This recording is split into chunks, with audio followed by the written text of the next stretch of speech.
Bueno, el libro que yo leí fue La despedida de Milan Kundera.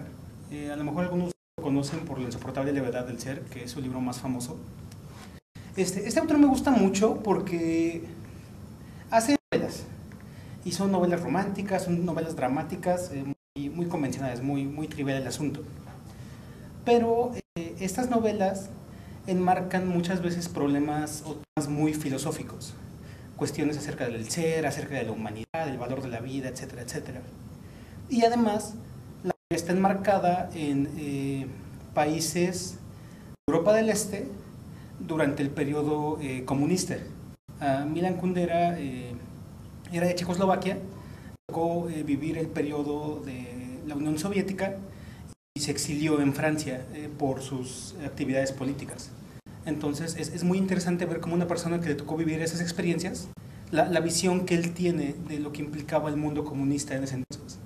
Es una visión muy crítica, es una visión muy interesante y sus novelas se enmarcan en ese tramo. En la novela de La despedida es una historia de 8 personas que coinciden en un balneario donde iban mujeres infértiles a que las trataran. Entonces la historia principal es de una chica que trabaja en el balneario, se llama Rusema, y es una persona que está harta de su vida y se le hace aburrida y tediosa y está, como lo describe el libro literal, está harta de ver tantas mujeres y saber que nunca va a conocer un hombre por el lugar donde trabajaba. Y de repente pasa una noche con un saxofonista muy famoso, no sé cómo se dice, trompetista muy famoso, y queda embarazada. Entonces, es lo que les digo, son historias como muy humanas. La trama es que esta chica intenta forzar al trompetista, se llama Klima, nombre checo, trata de forzar a Klima a que se quede con ella y el niño, mientras que Klima pues, está paniqueado porque es un artista famoso, tiene a su esposa, está enferma. Entonces es un drama muy humano donde plantea la primera cuestión y así lo describe el autor. ¿Qué pasa cuando, o sea, esta chica era una mujer así, les digo, pobre, en un lugar remoto, y de repente se siente con todo el poder sobre una persona famosa, sobre el niño que está en su vientre? Entonces es la cuestión de en qué punto la vida de otro ser vivo dentro de ella le sirve más como una moneda de cambio para tirar algo mejor que la cuestión del bebé como tal. Y así, ¿no? Y después hay más personajes, es todo un drama, la verdad es muy bueno. Y después la otra historia es de un escritor que va a dejar el país, porque la gente que podía se escapaba del país, y va a ver a uno de los doctores que trabajaba ahí en el balneario, porque tiempo atrás, años atrás, le había dado una pastilla para poder suicidarse, porque por sus creencias, por lo mismo que escapaba, estuvo mucho tiempo en la cárcel, y, o sea, él contempló el suicidio como su única opción. Entonces es padre ver cómo dentro de todo este drama romántico, bla, bla, bla, cómo el autor se plantea 2 preguntas importantes con respecto de la vida humana. La primera es, ¿qué tan valiosa es la vida humana cuando un ser nace? O sea, realmente es la cuestión romántica que nos han hecho creer así de que toda la vida es sagrada, toda la vida es valiosa. O sea, por un lado plantea el tema del aborto, que es súper controversial, y que aunque este libro es de los 70, hasta ahorita es un tema muy polémico. Y por el otro lado plantea el tema de si las personas tienen el derecho a decidir cuándo deben de morir. Entonces me gusta porque es como que el planteamiento de extremo a extremo, qué tan importante, qué tan valiosa es la vida realmente. O sea, vale la pena preservarse al 100% el nacimiento, y luego la otra. O sea, la gente poder decidir cuándo debe morir, ¿no? Entonces es un libro se lee muy rápido, la historia es interesante, y pues el libro es buenísimo. Entonces lo que yo redacté... ¿Cuál es tu opinión? De los temas que están muy romantizados. O sea, nosotros nos hacen creer desde, bueno, al menos en mi perspectiva de mexicano de clase media, que yo sí fui sí bautizaron, sí fui a la iglesia, hice mi primera comunión y todo.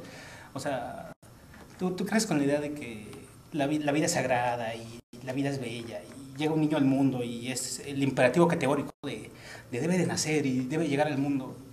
Y yo creo que la verdad no es así, ¿no? O sea, que en un momento dado sí vale la pena considerar cuando llega un niño al mundo, o sea, ¿qué clase de vida le vas a dar? O sea, si vale la pena que llegue, si tienes algo que ofrecerle, si va a llegar a un buen lugar. Y si no, yo creo que sí hay que dejar de un lado como que todos los prejuicios, más que sociales, los prejuicios espirituales y morales que se nos han inculcado, verlo desde un punto de vista más práctico. Ese del lado de la cuestión del aborto. Y del lado de la cuestión de la eutanasia es más o menos lo mismo. O sea, la cuestión esta de que solo Dios decide cuándo te vas y todo eso, yo también creo que está muy basado en prejuicios viejos, morales y religiosos. Que también en un momento dado tienes que ser muy práctico y decir, ya cuando una persona está sufriendo mucho, pues ya es momento de darle fin. Y bueno, y este último punto,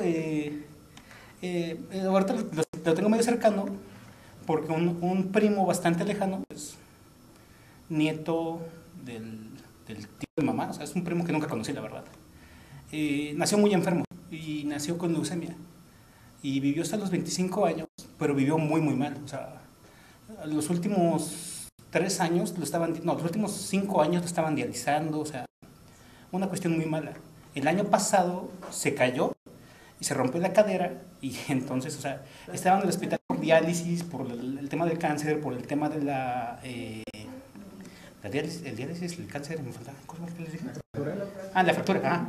Entonces, o sea, y toda su familia, decía mamá que platicaba con ellos y decían, la verdad, nada más estamos esperando que se muera, porque ya está sufriendo mucho.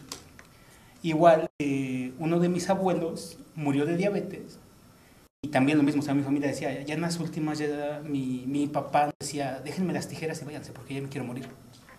Entonces, estar en una cuestión así donde ya las personas piden, ya mátame por favor. Entonces, sí es así como, ¿por qué tiene que ser de una manera tan trágica? O sea, ¿por qué la gente no tiene el derecho de decidir de una manera indolora? ¿Sabes qué? Hasta aquí llego ya, ahí muere.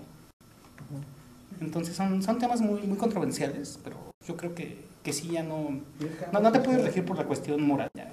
Ambos suceden aunque la ley no lo quiera. Ajá, exacto. Abortos fuera de la ley existen en todos lados y también suicidios existen en todos lados. ¿Por qué suicidios no aparecen? Estaba leyendo, no sé si escucharon que formaron el partido Pro Vida en Argentina y que habían violado a una niña, creo que una de 7 años y quedó embarazada. La del apio, ¿no? Ajá. Y la habían llevado al hospital para practicarle el aborto y entraron todas estas señoras religiosas a impedir que, o sea, prácticamente sacaron a la niña de la camilla, que eso no puede ser posible y cuánta cosa.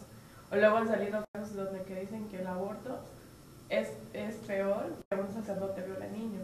Entonces, no, o sea, como que todos tenemos un punto de vista y yo creo que en algún momento determinado y de acuerdo a la calidad de vida que le vas a dar a esa persona, o al ser que van a hacer, es como que tú vas a decidir, porque si yo no lo quiero, si voy a reprocharle toda la vida para que lo tenga. Al final de cuentas, bueno, yo escuché un comentario el fin de semana que decían que el aborto era como que matar o destruir un cúmulo de células. Es como que eso es el aborto, ¿no? Bueno, desde el punto de vista de esa persona. Y que no era como que voy a matar a un niño del kinder, ¿no? O sea, como que lo tenemos como que pienso en el aborto y hay muchas personas que piensan que van a matar a un niño que está en la primaria o así. Entonces son cosas que hay que ir como que tomando en cuenta y no tenerla como muy espiritual o cosas así, ¿no? Yo desde mi punto de vista, o sea, sí creo que es válido el aborto. Creo que hay muchas circunstancias que lo ameritan. Sin embargo, también es un tanto quitarte responsabilidad de tus actos. Y todos tus actos, todos, por más pequeños que sean, tienen consecuencias. Y a veces la consecuencia es que te chingues toda la vida mantener un niño. A veces, no sé. O sea, es mi manera muy particular de verlo. A final de cuentas, yo sí creo, por ejemplo, la niña, obvio debe de practicarse el aborto. Y así hay muchas circunstancias más, ¿no? Y también, o sea, también las mujeres tienen derecho de decidir Sin embargo, sí creo que la sociedad moderna lo utiliza un tanto para evadir responsabilidad. Y eso creo que nunca es bueno para el ser humano, desde ningún sentido, porque asumir responsabilidades creo que te lleva a crecer de un modo u otro. Pues creo. Pues no sé. Yo les voy a dar desde mi punto de vista porque en Cuba el aborto es legal para todo el mundo. No se vive el prejuicio. Más bien para las mujeres. Sí.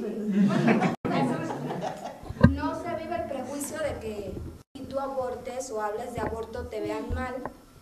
Estoy muy de acuerdo contigo en el cuanto que debemos ser responsables en cuanto a las acciones, pero por ejemplo, me ha tocado vivir muchas compañeras en que, y viví el caso de mi hermana con 19 años, salió embarazada, bueno, con 19 no, con 18, salió embarazada y al final, por tomar la decisión de no abortar, porque eso es una decisión muy personal de la mujer, a veces el hombre, tú puedes estar por lo menos en Cuba es así, consultarlo con tu pareja, pero si tu decisión es no tenerlo, pues no lo tienes y no pasa nada, pero sí muchas veces te troncha, es decir, ya tu vida no es la misma.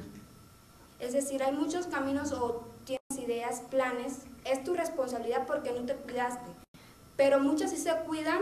En Cuba hay muchísimos casos de que hay 1002 métodos anticonceptivos, toman medicamentos, se inyectan y hay muchísimas personas que han salido embarazadas y que realmente no desean salir embarazadas. Y entonces yo digo que en cada persona debe estar el aquel de que si tiene tener su hijo, sea su condición, pues lo haga y tome esa decisión. No tiene por qué ser juzgada, sea cualquier tipo de religión, ser juzgada la persona porque lo tome. Tampoco es una cosa que el médico cuando tú te lo vas a hacer, o se lo van a hacer, te dice, ¿no? Porque hay charlas para eso, te dice, no te quiero volver a ver aquí, porque realmente es peligroso para la mujer. Tal vez llegue un momento en que quieras tener hijos y no los puedes tener, o puedes quedar ahí también, ¿no? El médico te explica y te dice que, o a veces ellos hasta se enojan, ¿no? Con la mujer, ¿por qué no tomaste o por qué no te cuidaste? Pero es que a veces pasa y pasó.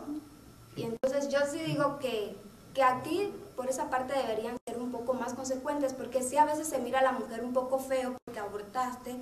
Pues es que al final de cuentas es algo tan personal que no tiene ni por qué enterarse nadie. Nadie, exactamente, esa es tu decisión, porque es tu cuerpo y tú con él puedes hacer, pienso yo, lo que realmente deseas. Entonces, ¿cómo vamos a obligar a una niña, por ejemplo, en ese caso de 7 años, a tener un niño?